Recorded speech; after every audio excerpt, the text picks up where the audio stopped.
Okay, we're now live. I want to thank everybody for joining in. Appliance Bootcamp family and friends, thank you all for coming in. We'll give YouTube, like always, give them a few minutes to go out and let everybody know that we're here, that we're going live. I want to thank everybody that came out to the Appliance Bootcamp hands-on live event this past weekend. It's getting better and better. I enjoy spending time with you all. When people show up, it's like we've known each other forever. I know the screen names, but then get to put the face with the screen names. It's great. And then I can spend the whole weekend here together, like we do Friday, Saturday, and Sunday now.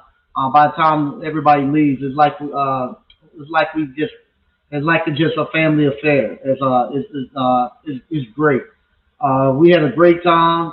The people who came out here this past weekend was great. I want to let everybody know that we do have the homemade kettle corn.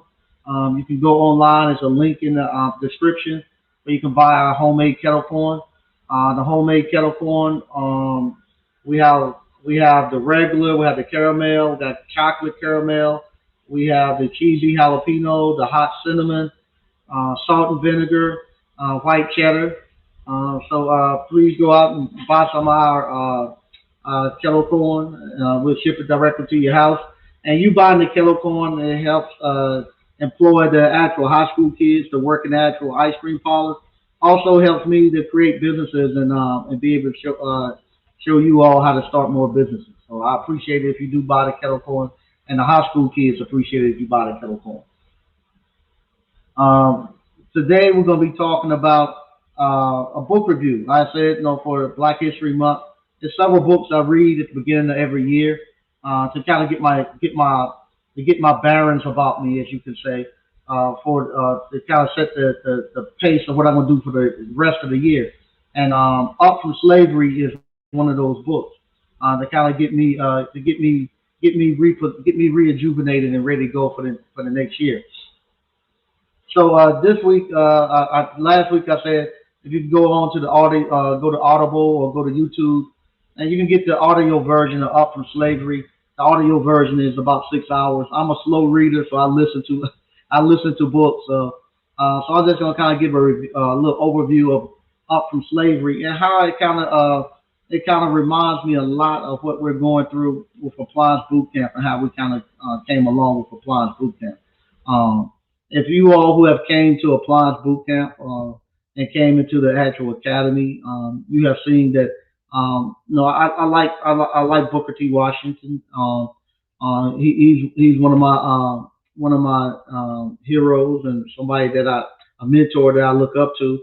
I have some of his memorabilia up in here. I have letters that he wrote that I go out and buy. So letters that he actually wrote, handwritten notes. I buy those whenever I come across them, and I frame them and I keep them. I like to buy artifacts from our historical people. So I have one of the letters hanging up in the actual Appliance Bootcamp, and that when you come in. But the book Up from Slavery, just this is not just for African Americans. This is for anybody. If you read that book, the thirst for knowledge that he had, where he was actually trying to educate himself, and how he was just so eager to learn. How he walked from West Virginia to Hampton, West Virginia to Hampton, Virginia, to go to college. But before he could go to college, he actually had to actually pay work in the coal mines to actually raise the cash to put himself through school, and not to put himself through school because he didn't have no money once he got there, but to actually have enough cash to actually make the journey from West Virginia to Hampton. He had to work in the coal mines, and he actually had to to get his high school diploma. He actually had to he worked all during the day, then late at night he would pay this guy to tutor him so he could in like night school, so he could actually get his high school diploma. And when he first get over to Tuskegee, he doesn't have any money, and he only got one pair of clothes. That's the clothes he got on his back. And he actually, in order his entrance exam, it's not like the SAT. that we take today, but his entrance exam was to actually clean the recital room. They weren't going to let him in. Then finally, he sat around there all day long at Hampton, and the lady said, "Do me a favor, just go in there and clean this place up." And he cleaned it up so well and and so spotless because that's what he had been doing. How he had made his money just cleaning this stuff. That he put everything he had into being a janitor, and he cleaned it so well that the lady actually admitted him into school. And this right here is something that I'm seeing through you all coming through Appliance Boot Camp, where you all are willing to get on a motorcycle and ride 12 hours in freezing rain to learn this, where you all are willing to pack up your families and move across country to start your own appliance repair business and going for broke, getting there with no money. We're talking to a young guy this weekend who his dream is to be down in Charlotte, North Carolina, and he's in a place where he's ready to start his business. He doesn't have a wife or kids or anything, and he's gonna go plant his stuff over in Charlotte, North Carolina. And I think that is so good that you can do that. And that stuff that reminds me of Booker T. Washington and them when they were first coming into getting educated and building their careers and stuff. You all remind me so much of that. And also the fact that after when he got ready to start Tuskegee, and the people who were coming to Tuskegee to actually to learn at the university, how the people at first wanted to have all these, they wanted to get these certifications, and they wanted to get these certifications and these education, not so they not to really better their not to really better their people and to better the community around them. They wanted education and a degree so they could escape the manual labor. They didn't want to do the hard work. They thought if you got a degree or if you had a certification, then you didn't have to do hard work anymore. That you could then be a teacher and like always, like it's been happening forever, be a minister. He was talking about how the ministers back then, everybody wanted to be a minister because they figured then they didn't have to do any work. And unfortunately, that still comes over to today with the ministers. A lot of the ministers and stuff, they felt like if they became a minister, that they didn't have to do any hard labor work. And if you got an education, you didn't have to do any hard labor work. And I think about that with Appliance Boot Camp when we first started. Everybody wanted to get a certificate because they thought they could go get a job with this. And I refused to give people certificates. And a lot of people at that time didn't.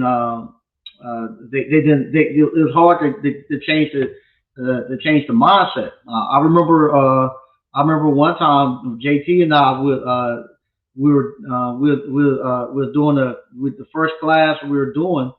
You know, people are paid like $500, and I remember that Sunday right before they got ready to go, everybody was still asking about a certificate. They needed something to show that they done this, and you know you got I think then we had maybe 10 grown men sitting in there, and JT went to actually Walmart to get some certificates. And he said, "Man, I'm going to print them out. I got to print them out and give them certificates." And I was like, "Man, we can't do that. I want them to go out and start businesses. I want them to go out and get no job."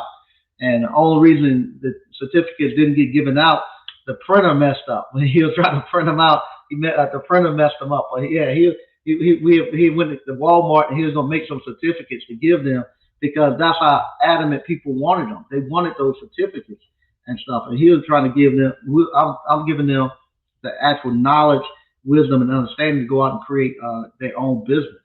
And Booker T was doing the same thing. The education that he was giving them wasn't an education so they could escape manual labor. He wanted to give them the education where they could actually conquer the elements of the universe. You know, they could take the water, the steam, and the earth, and make it turn and do what you commanded to do. So that's what he wanted to do, and he was giving them that type of information, and he was teaching them that way, and he was teaching them by actually doing it. When they needed bricks, he went out and he learned how to make bricks. When they needed to build a building, they built a building. And it's funny now that right now with Tuskegee doing that time where when he finished, they done everything, all the food, all the clothes, the beds, the mattresses. They made everything that they needed there on campus. They didn't have to go off campus for anything. And I can tell you right now, and just like the HBCUs, university across the board, they can't build anything. They can, even though they have people there who do who's studying architectural engineering, getting PhDs in it. They can't go to the engineering department and tell them, I need you all to we're gonna build a new building. I want you all to do the blueprints and lay out the drawings for it. They can't do it. They have to actually take that off campus to an engineering firm and get it done because they don't have the actual talent, and they don't have the skill set there on the college to do it. The professors never done it. The professors went from zero kindergarten all the way to PhD and never worked in corporate America. They just went to school all the time. And once they get their PhD, they start teaching. So they don't know how to do it. They never built anything. They never done. If you saw earlier today, I apologize. My camera messed up when I was up on the roof, and for some reason it didn't upload. I went live, but didn't upload. They never went and took a building like the two buildings we just purchased, and we're starting to renovate today. They never went up on no roof and done what we done. Go look at the structure of it and look at look at the roof and get ready to pull the roof off and rebuild the roof and start from the top and work our way all the way down. They never done anything like that. I had never done anything like that until several years and stuff ago. But once you do like he said, when the first couple of buildings, when they were building those recital halls out of chicken coops and stuff, he said at first, yeah, it's not going to be it's not going to win no parade of homes. But by the time he left, and by the time the presidents came there and they had that big parade, he showed the transition where they could compete with anybody. Anybody you brought out there, they could compete. Their bricks, they made the bricks for the whole community out there. That people came to them to learn about crop science and stuff. And that's the same thing that we're trying to do here at Appliance Bootcamp. We're not just here just trying to teach you all how to just make some money and to actually stunt or anything like that. What I'm hope I'm doing and what I'm trying to do is teach entrepreneurship and how to build a community. How we can start building for the next generation. And this is just not for African Americans. This is for everybody. Everybody is having the same thing. It's just been reduced from us, but we don't have to build anything anymore.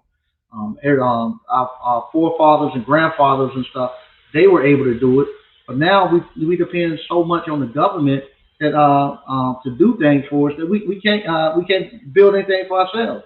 We're afraid to build anything for ourselves. We're afraid to do anything for ourselves unless the government give us permission. And that was one of the things too that he noticed too when he went up north and stuff.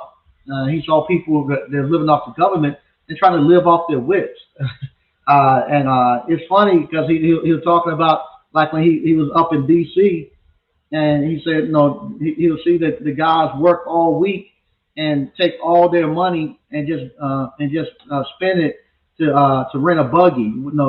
Just pay somebody to just drive them up and down the street all day Saturday so they can stunt like they had money when they didn't have no money. And they were doing that back then. He saw that back then where guys and were doing that. They'd work all week. They pay all their money for something to give them somebody a buggy and let that person just drive them back and forth up and down the street all day week on Saturday to make people think that they had money. And I was thinking this weekend, if those people who were here in the class, if this person watching, I'm not calling a name or anything, and I'm not trying to pick or anything. It was just we had talked earlier today, and and I couldn't get through to them. So this is the reason why I didn't do didn't go through the deal with them. And I told them why, but they were still a little upset. But I couldn't in good conscience go through on a deal. I had a family that wanted to borrow some money to actually close on the house. I thought it was going to close on the house, but after this morning, we started to talk more about the deal when we were getting ready to do the deal. It wasn't to close. It was just so they could put the earnest money down for the house for them to the earnest money. You do that so that you actually you lock the deal in and they can't go sell it while you go and you get your inspections done and you can do your title search. You do all your due diligence while they're doing that, and that's what they didn't have enough money to do that. So they wanted to borrow. At the time, it was $7,000. They wanted to borrow 7,000. 2,000 was going to go towards earnest money, and that 2,000, if they got to the point where they couldn't get financing because it was a $500,000 house they were going to get, they couldn't get financing and stuff. They would have lost the 2,000, and 5,000 would went towards the closing or whatever. So they didn't have the money to do that. They wanted to actually borrow the 7,000 from me to actually do it. And I told them earlier that day, the people who were in the class, they heard the conversation, and I was telling them about the deal that I was getting ready to do, and it was for a friend. And it started off, they just wanted 3,000, and 3,000 I wouldn't mind. Then they told me seven. So with seven, I told them it started off with 3,000. 3,000, it would have been 30% on the 3,000. So they would have owed after, and they had to pay me back they would have to pay me back within 3 weeks. So they would have borrowed the 3,000. They would owe me $900. So I would give them 3,000 in 3 weeks. They gave me back 3,900. But then they wanted to get the whole 7,000. So I told them for 7,000, it's going to be 45% that they were going to have to pay me, and they have to pay me back in 3 weeks. And for the 7,000, with the 45, I made 3,150. I made 3,150 off that in 3 weeks. And I was trying to tell them not to do it. I was like, if you're gonna have your money in 3 weeks, just wait. Don't be so happy. No, I want to get it now.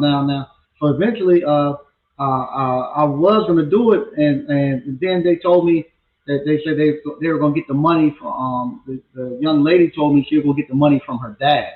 And I know the dad is an older guy.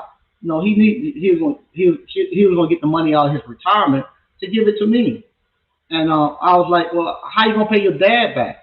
And everybody look at Judge Mathis and look at the talk show, the judge shows and stuff. When I get my taxes, I'm gonna pay him back. I said, oh hell, nah, that's okay. You're not gonna be able to pay him back. Everybody knew that statement when I get my taxes. So there, in 3 weeks, the dad was gonna give me. He was gonna get money out of his retirement to give me my 7,000 back. At that time, it had been 10,150. He gave me 10,150 out of his retirement, and then they were going to try to replace it with once they got their taxes back. And I said, "You're not going to pay your dad back." I said, "Why you going to do him like that?" Well, he okay if I don't pay him back. When she told me that, I said, "Nah, I'm not going to do the deal. I wasn't going to let her do her father like that, because he's trying to be a father, and he know his daughter wants to get into the house, and the husband wants to get in probably too, because she's worrying him about it. But I'm not gonna let them do that old man like that." So I told him, no, I ain't gonna give you the money for that. I'm not gonna do it. I backed out of it. So I don't know if she went and got it. She might have been a little hot. If she watching, that was the reason why. I'm not gonna let you do your father like that. And that's the thing too. The Booker T was talking about with the guys and young ladies that they saw their parents and stuff work so hard to put them through school and this and that, washing clothes and everything, and then they would take everything and just squander it on stuff that they didn't need. Instead of them, once they make their parents work, washing, the mothers will work washing people clothes and stuff to pay for them to have the best clothes that possible, and the kids didn't care about it. They didn't care that they're taking everything from their parents. And that's the same thing that she was trying to do today, and I wouldn't let her do it, especially when I found out she didn't care about paying her father back. And that's his retirement. He needs that money, so I wouldn't do the deal. But yeah, so that's the things that with Up From Slavery. If you read that book, you see just how the thirst for knowledge and what they were able to build, and how you all today are doing the same thing. You all are studying shit so hard, learning not only learning the trade, but you all are learning the actual how to do business, and you all are making great money and doing great things. I love going into the Appliance Bootcamp Facebook page and looking on there and seeing what everybody's posting, seeing how everybody having a great time. People asking questions, people helping people. It's just a positive environment, and and like and to see the actual the effect that we're having everywhere, everywhere throughout the whole country. You know, we had people from Seattle, Washington. We had people from Atlanta, Georgia this weekend, Lexington, Kentucky, Philadelphia. We had Jacksonville, Florida. We had people from everywhere. Fayetteville, North Carolina. We had people from everywhere, and to see that's how much reach we have, and to see these people leaving their jobs and anxious to start their business. And here it is. Yesterday was Super Bowl Sunday. I didn't even watch the Super Bowl, but we sat here talking business and talking and educating each other on Super Bowl Sunday. Nobody even talked about the football game. This is what's going on here. What you all have created is a movement that I'm wondering what it's going to be like and what's going to be the outcome of it in the next 5 to 10 years. You all are making me hold myself up to a higher standard where I'm actually when I get the urge to do something, do some things I shouldn't be doing, I think about, whoa, I can't do that, because if I do that and they find out I'll get busted out of it, it will hurt the whole appliance boot camp thing. So you all making me hold myself to a higher standard, and I appreciate that. And like I say, this right here is just it's just something that I can't put it into words. And like I say, we have a young lady who's writing a book about what we're doing here, and like I say, you just can't put it into words. To see people come here and like just to see the whole everything that's going on, the stuff that I think is stuff that happens every day here with me.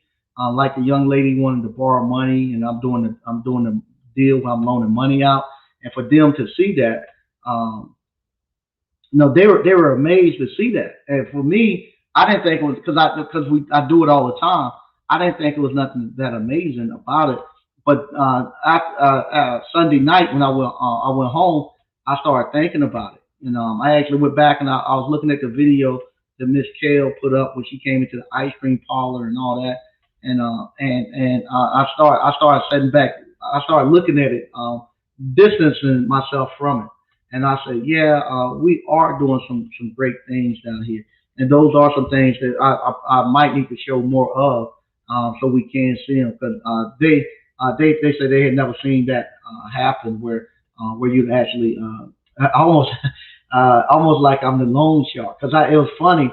I had been telling them about people, the different characters that come through and borrow money. I've been telling them about that, and sure enough, I talked it up. The lady called, and they got to hear me on the call with a lady who actually was trying to get some money. They got to hear that. They got to experience just so much stuff that happens here that they got to see firsthand, and I somewhat like that, because then, as y'all say, it's no cap. No, everybody know I'm not capping when I say it's true. They actually did to hear it, and they actually hear the lady calling back, and they hear me giving her the numbers and all that, and they saw me actually go look at the house and look at her deal and all of that. So that was good to see that. They could see that firsthand, and see where you all going to be, because not only me, you all going to be the same way. you all gonna become the person in your community that can make things happen. If you just think, I was looking at One Stop Mike.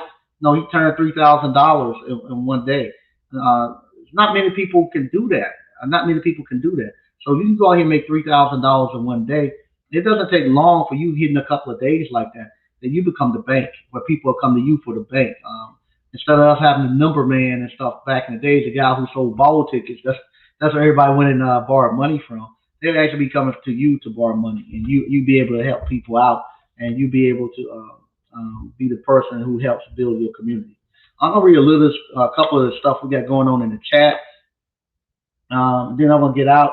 I'm still tired from this weekend, so Mondays is usually my day that I actually rest and get back in. All right. Hey, what's going on, Greg B? All right.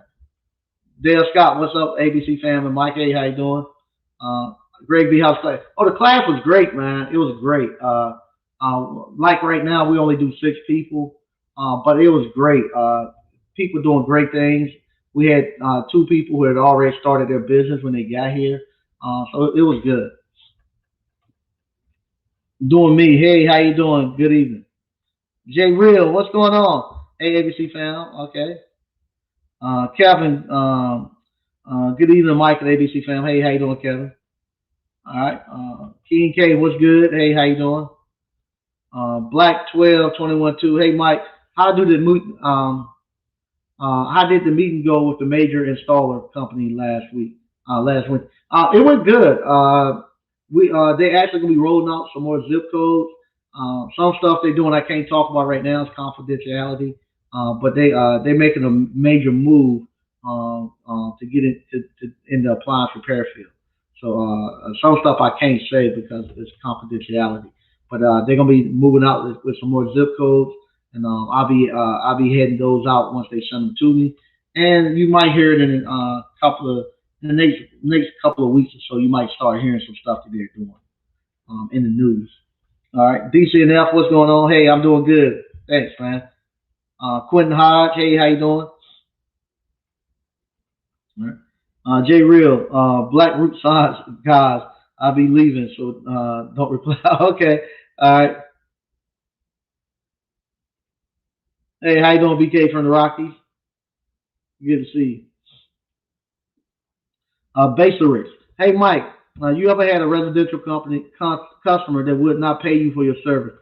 If so, how do you deal with that? You're not. That's going to be no, that's going to be what we call some hood stuff. When you go worry about somebody not paying, the customers you're going to be going to get, you're not going to have to worry about them not paying. The customers you're going to be going to get, that's going to be somebody who's going to tell you they want to know. It's not about how much you charge or how soon you can get there. You're not going to be going someplace and they're going to be trying to run out and not pay you. Those not the customers you get. Um, I don't have those type of customers. Only time I never got paid. It wasn't from a customer. It was from it was actually a minister. It was not two, matter of fact, a bunch of ministers. But the ministers are the ones that don't pay me. But other than that, my customers pay. I've had several ministers that didn't pay me. Um, Dale Scott, I'm seeing out of state companies hiring for appliance repair techs and EPA certification. Yeah, everybody's doing it. Everybody's doing it. Bruce James, hey, what's up, man? Good to see you. The hands-on live was so much needed. Thank you, Uncle Mike. Man, thank you for that, man. I hope you have a safe trip back out there to Lexington, man. Lexington, Kentucky. I appreciate you coming out there. And I'm gonna go ahead to on Thursday. I'm gonna announce. I'm seeing with the hands-on live event. Um, it's something that we need to keep doing. And I need to get more people into it because it does help.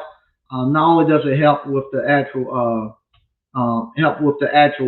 learning a lot better for people who need that little extra boost of confidence, but it also it's not so much with the appliance, but it also is helping with making it more real for the individual that they're in business and they have people on their team and the camaraderie shift that they're forming.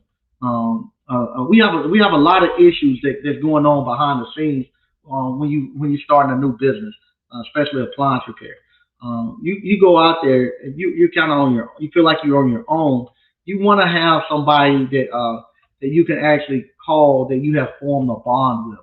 So I've noticed that the people who do come here for the hands-on live events, that they actually form a bond and they can keep each other inspired and then keep each other moving on. And so with that, I think I'm going to actually run a special for April and May to get more people to come in and get in. And then we're going to have to actually start putting together some mentor groups throughout the area. I get a lot of people who call and who just want somebody to talk to, because the guys who, you can reach out to somebody on Facebook, and most people reach out to talk to you, but they just want somebody to actually be able to talk business with. And I know the feeling. I've been there. I was like that for years, where you just needed somebody you can just run something across, just to talk, and just sometimes when you hit a lick and you just want to rejoice and share that with somebody, or sometimes you might need somebody to just uplift you a little bit. You want to be able to have a group where you can come in, and some of the people are a little bit more introverted, and they don't as easily go out and actually make friends. So they kind of feel like they're on the outside looking in when they see everybody else kind of interacting together. So I got to find ways where we actually pull those people in and give them support. Hey, Quentin Hodge. Okay, they got some networking going on. Hey, how you doing, Mr. Mechanical? Michael Campbell. Hey, what's up? Hey, how you doing? Shimano Farr. Salute to Grandmaster Mike. ABC fam. Okay. Yeah, please hit the like button if you don't mind. We appreciate it if you do. Um, okay, Quentin Hodge. Yeah, we got. I don't know if he's in. A lot of people are not quite got onto the social media yet. I won't put his name out there, but yeah, we have a new alumni from Fayetteville, North Carolina. He just got out the military. All right, on my app. Hey, ABC fam, Uncle Mike saw you video today. It was great.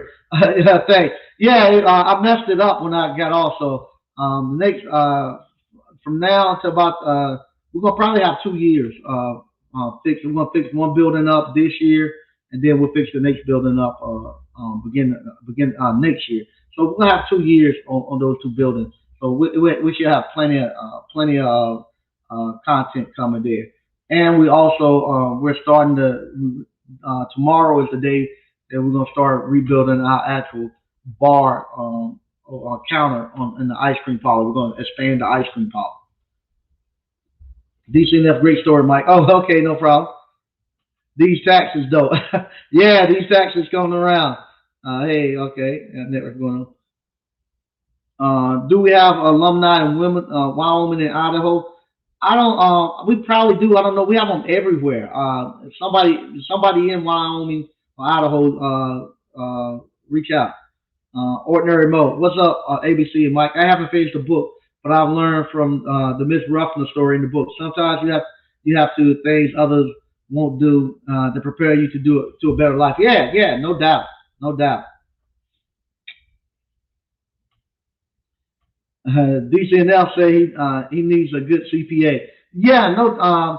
See, that's what I'm saying. Now that we're in business, now we're seeing all the other stuff that we all the holes and stuff in our community that we have. We need a good CPA person. We need a good marketing person.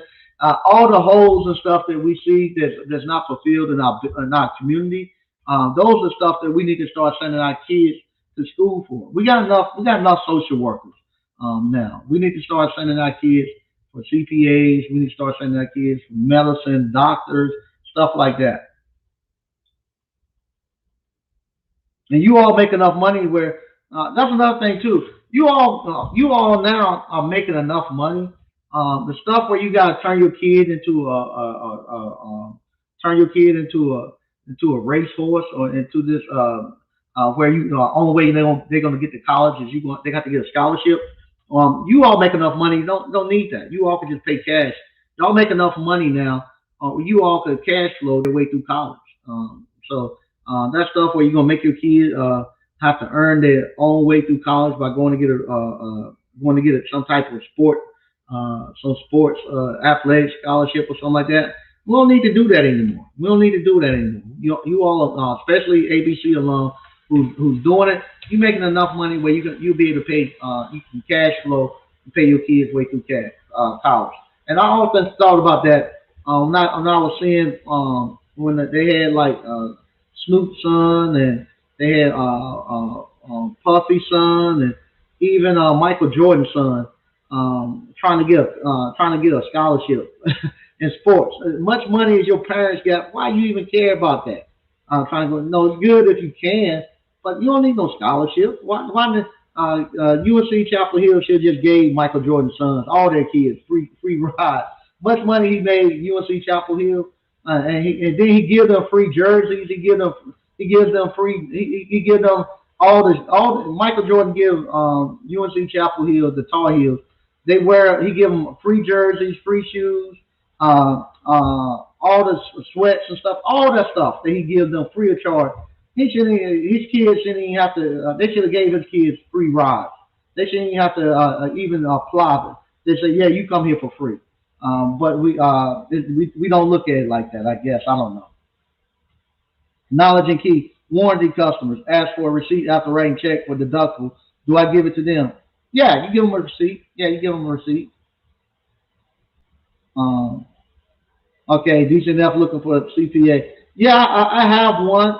Matter of fact, as soon as I finish this one, I got to send her bank statements for companies. But I gotta find another one. I have one, but we're doing some more things, and I need to find one that's a teaching CPA. The CPA I have, she's good, but she's not actually teaching us. Because our investment group now, we're doing more things, and we're doing things that we've never done before. We don't know we don't know what we're doing. That's the problem. We don't know what we're doing, and we're after the fact we're getting asked to produce all these papers and these documents, and we need somebody that's going to be more of a teacher to us. We tell them what we're trying to do, what direction we're going, and they tell us what we need to have and what we need to do. Versus after we do it, it show up the tax time like we are now, and they say, well, where this at? Where that at? I need this, and we don't have it because we didn't even know we need. It ain't because we're trying to duck and dodge. It's just the fact that we just didn't know. I know that people say ignorance is no excuse. We just didn't know, and we don't have anybody to tell us. We don't. Our fathers and grandfathers, they never done this, so we ain't got nobody to tell us. And with my old business partners and stuff like that, they you know, you know we got cut from them a lot when we started trying to get in on a deal. One time they were gonna have this deal from some for some. I told you all they're gonna do some high end luxury apartments, and we had to come up with 100,000, and we liquidated it and got our 100,000, and couldn't get in. So after that, now is one thing when you're when it's one thing when you just playing around and you trying to figure this stuff out. It's another thing now that you know stepped out to here on the field and you trying to compete. Now we'll cut it off. We friendly and stuff, but I'm not gonna be showing you all the stuff and teaching you stuff now. Now you gotta go learn on your own. So now we actually have to figure this stuff out on our own. And unfortunately, we don't have anybody that really can help us. Even the ones that supposedly got the PhDs and stuff like that, and finance and economics and stuff like that. We've reached out to people like that. Nobody knows. Nobody can tell us. Nobody can tell us. Only way people know they have to be doing it. Unfortunately, people in our community just not doing it. All right.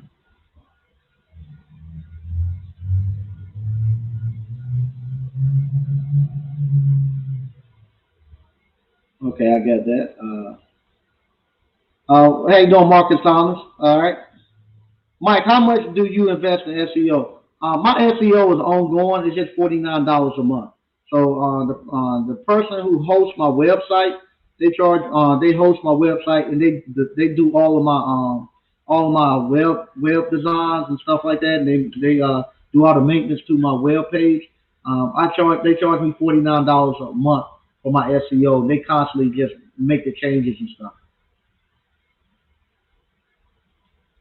Okay, can't go. Good question, DCNF. How do you know when a CPA is charging you too much? Are you talking that, or just wrong with the numbers? Uh, I don't know. With that, you talking about to do your taxes? If they charging you too much to do your taxes, uh, you can ask around how much they charge to do your taxes. My personal taxes, I think, is about maybe 300 or something. They charge me for my personal taxes. Um, I have one business that's an S corp. I think that's 500 or something that they charge for that business. So it's usually right at about $1,000 to do my taxes for me. Um, and they don't do any of my bookkeeping or anything. I do my own bookkeeping. So I just give them the numbers at the end of the year. But I'm gonna add it up. Like, it might be more than that. I'm gonna add it up. As a matter of fact, when we come back, I come back on Friday. I mean Thursday. I have that number. How much they charge me for my taxes. All right. How you doing? Good tech. Okay, Okafor. Hey, what's going on? Okay. QuickBook has they got some networking going on. Okay, Slick said he got actual teaching CPA. She's sharp too. Okay, that's good. Yeah, we're gonna have to get we got to make some changes in our actual uh, group. Now CPAs, I saw DCNF on a CPA. CPAs, if I recall, is going to be they can only practice in the state that they got their CPAs in, unless they have like reciprocity. So they you might have to find somebody in Georgia. Okay, good tech. Mike, my life is different now. $0 to $100, I smell a rehab house. There you go. $0 to $100, I smell a rehab house. Yeah. And when you start doing these rehabs, you start doing these rehabs, you ain't got to do it all at one time. I treat it like Monopoly. Go around the board and just buy the property. So buy the property. Once you buy the property, hold on to it and go around a couple more times and save your money up. Like now, to put the roof on. The first thing I know I have to do, I got to get the roof fixed. So now I had the guy come up. He's gonna give me the price to get the roof fixed. Once I get he'll tell me the price to get the roof fixed, and then from there I'm just gonna save up my money and get the roof fixed. After I get the roof fixed, then I have to get the once I get the roof fixed, then I have to get it laid out. I want to get an apartment upstairs, and I will have commercial downstairs. So then I'll save up and Brandy, the young lady that designed all my houses and done the appliance boot camp and done the ice cream parlor, she'll come in and she'll actually lay out the apartments and stuff like give me a layout blueprints that I can take to the town and all that, and I can give to a contractor to actually build. She'll come do that. She charged me like $1,500 to do that, and then after that, I'll go find me a contractor, and this time I'm gonna let a contractor do what I think. But if the contractor don't give me the price that I want, then my crew and I are gonna jump in and we're gonna do it. And that's all you do is just do it one step at a time. With that one, I gotta get the roof from stop leaking. Once I get the roof stop leaking, then I go in and I do my framing. After I do my framing, I do my plumbing. After I do my plumbing, I do the rough end for the HVAC. And then after I do the rough end for the HVAC, I do my electrical. And then from there, you do the insulation. After the insulation, you go back and you do your drywall. Then after your drywall, you come back and you just trim out. And you trim out in the same way. You let the plumbers go first, then you let the HVACs go first, go next, and then you let the electrical go last. The reason why is easier to move electrical wire around plumbing pipe than to try to move plumbing pipe around electrical wire. And it's easier to move the HVAC stuff around plumbing than it is to move the plumbing around the HVAC. So you let the plumber go first because it's easier for because he need to have space. There's so much stuff he can do to get his pipes and stuff in. So you get him first priority, then you give the HVAC. Electrician, we can pull our wires anywhere. It's so flexible. So I let all them get out the way, then I go. And you just pay for it one step at a time. And you ain't got to do it all. It's an ongoing process. When I'm dead and gone, it's still going to be property here for my family to actually finish. So it ain't got to be all in one time. And it goes quick. You saw how quick this building got done. Saw how quick the ice cream parlor got done. Hey, how you doing? Entrepreneurial life skill. What's up, Mike? ABC fam, doing good. All right. Pete's Appliance. Hey, what's up, Pete? One step at a time. I wonder if that's Peter up in Boston. I saw you crossed over 300,000 in 2020. That's good stuff, man. If that's Pete from Boston, that's good stuff. Appliance flipper. Mike, say you're on a repair. It's going to take longer than you thought, but you have another coming up, making you late. What should you do? Just call the customer and just call your customers and let them know that you're going to be running a little bit behind. That you had to call right before them. And as soon as you get done, you'll give them a call. Just call your customers and let them know you're going to be, call all the customers you got coming up and just let them know you're going to be running a little bit behind. And they be fine. Just tell them, hey, I'm at the stop in front of you. It's taking me a little bit longer. As soon as I get done, I'll be coming to your house.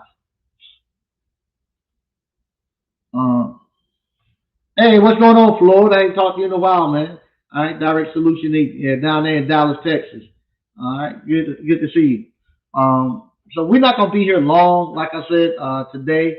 I'm still actually trying to catch up from the actual hands-on live event. I'm gonna actually run a sale starting on Thursday for people who wants to get into the hands-on live event. I'm gonna have probably maybe 12 to 20 spots that I'm gonna open up for people who wants to get in for the hands-on live event. Starting on Thursday, I'll run it. But because it's so valuable that what you all are doing and the way you all lives are changing, and that we got to get more people in here, and it's so much work out here. We could bring in 200 more people. It won't even crack a dent in it. As much work as we have. Entrepreneur life skills. Yeah, I always want them other trades to go first so they don't mess up my wire. Yeah. I always let them. I let them go first. Yeah, that's the other thing too. And that's Terry too. If you all don't know with the entrepreneur life skills, that's the other thing too. Some of the trades they'll go ahead and cut your wire. If your electrical wire going where the plumbing pipe got to go, and they got to have it in there by their code, they got to put it in there. They'll go ahead and cut it. So I always let all the other trades go first, and then when those trades go, I do my electrical last. But yeah, it's just that simple. And you ain't got to have all. That's another thing too. You ain't got to have all the money up front. You ain't got to have all that money up front. Appliance repair kicks off enough cash flow so you can actually pay as you go. And like I say, all the money that I need to have to finish the next buildings coming up. I don't have all the cash right here in my hand. Oh, I want to go do it. I just whatchamacallit. I have enough to do the little parts. It'd probably be maybe 10. I'm thinking 10, 12,000 to actually do the roof. Maybe mine's gonna be a little less. My side is a little less because I got a smaller roof. It'll probably take me about 6 or 7,000, I think, to do my roof. That's what I'm looking at. So I'll do my roof 6 or 7,000. I'll pay that, and then I'll let my money build back up. Then once my money build back up, I'll come back and I'll start framing it out. And I'm not going to do much framing on this one because the walls and stuff are pretty much where I want them at. I'll frame them out, and then after I frame it out, I'll come back and I'll let the plumber go do his thing.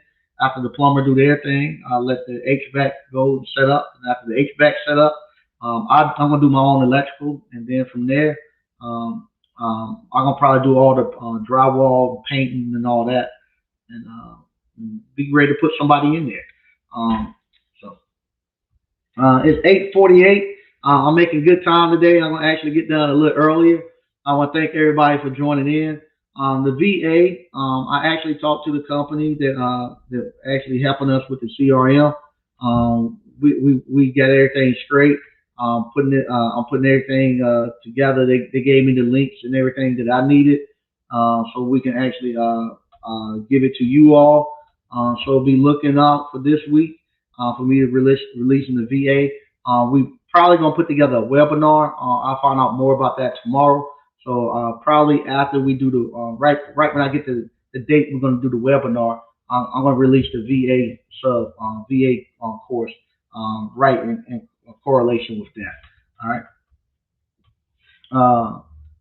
right. Slick. You might want to do both roofs at the same time in case water run from one to. Yeah, we're gonna do both roofs at the same time, Slick, because we get a better deal if he do both of them at the same time. And the thing about it, uh, their roof is not. Our buildings are totally separate, and the roof for my investment group, theirs is taller than mine. It's about maybe about 6 feet higher than mine. So mine's is a little bit lower. So mine's totally isolated from theirs.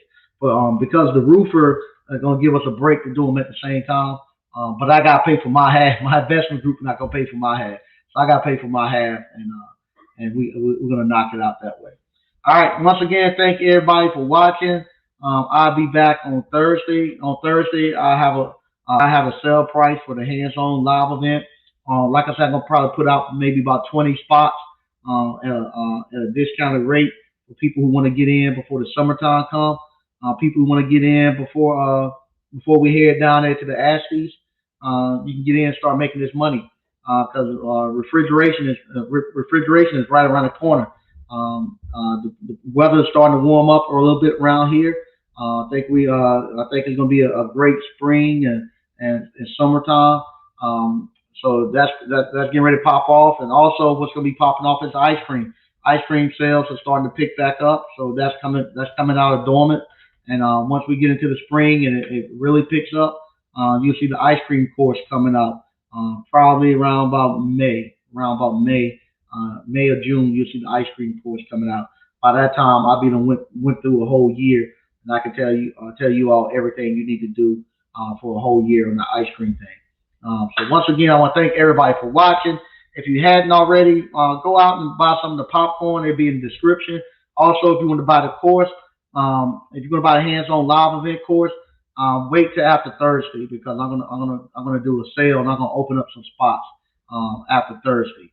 So wait till Thursday. I'm gonna announce the sale. Open up the spots and the dates that we're gonna be doing those sales on. So if you're gonna get the hands-on live event, I'm gonna run a sale and I'm gonna open up some spots. Wait to get it then. Don't pay the full price now because I'm gonna open up those spots. If you get one of those spots, you'll get it at a discounted rate and you'll still be grandfathered in where you get all the stuff that I'm adding in here. Once again, thank everybody for watching, and I'll be talking to you all later.